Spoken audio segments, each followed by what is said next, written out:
Hai guys, shalom semuanya. Balik lagi dengan saya Deskin di Go Student Online Sharing. Oke, yang selalu ada di setiap hari Sabtu jam 3 sore. Teman-teman semua bisa terus cek di YouTube channelnya Go Bogor Online Service, atau teman-teman semua bisa lihat di Instagramnya Go Student di @go_students. Oke, minggu ini kita akan belajar tentang yang namanya komunitas. Oke, ya, di dalam kehidupan kekristenan saat kita terima Tuhan, kita menjalani kekristenan ini, kita rajin beribadah, kita bersaat teduh, kita baca Alkitab.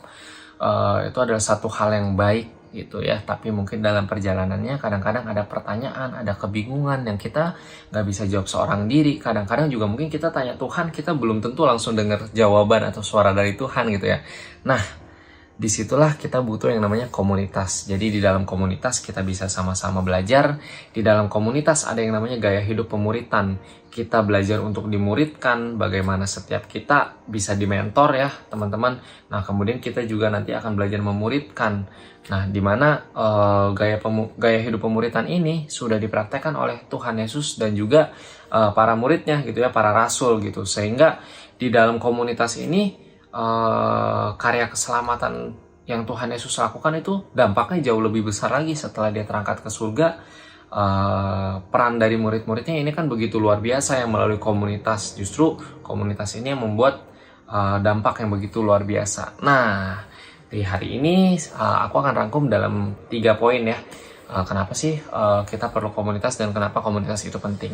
Nah, yang pertama, di dalam komunitas itu kita belajar mengenal diri kita dan orang lain. Nah, pada saat kita di mentor, pada saat mungkin kita memuridkan orang lain, kadang-kadang ada masukan, ada mungkin nasihat-nasihat yang membuat kita terkadang sadar, oh ternyata diri saya ini seperti ini, ternyata diri saya nggak sabaran, ternyata saya ini gampang marah, ternyata saya ini sulit untuk mendengarkan.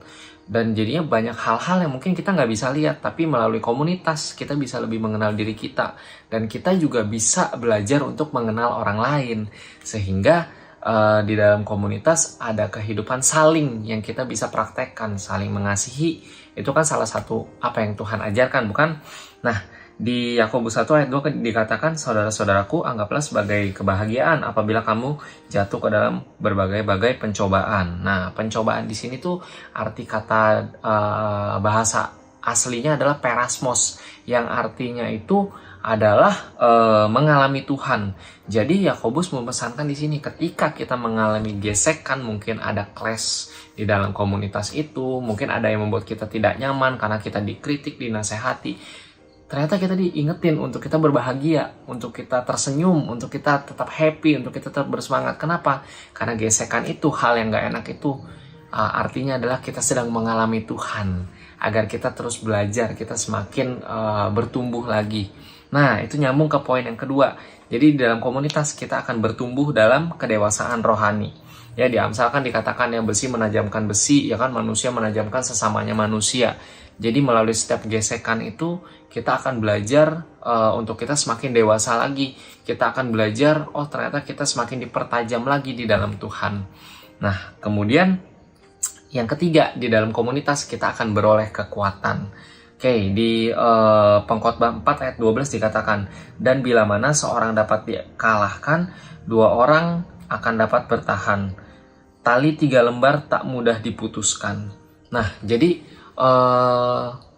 di dalam komunitas, seberat apapun masalah yang kita miliki, mungkin kita lagi banyak problem atau apa, tapi percayalah, selalu ada kekuatan, selalu ada orang-orang yang akan mendukung kita, berdoa buat kita.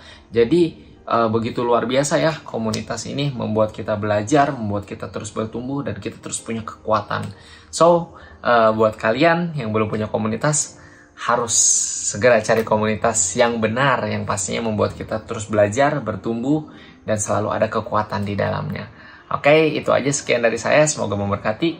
Selamat berkomunitas. Tuhan Yesus memberkati guys. Bye-bye.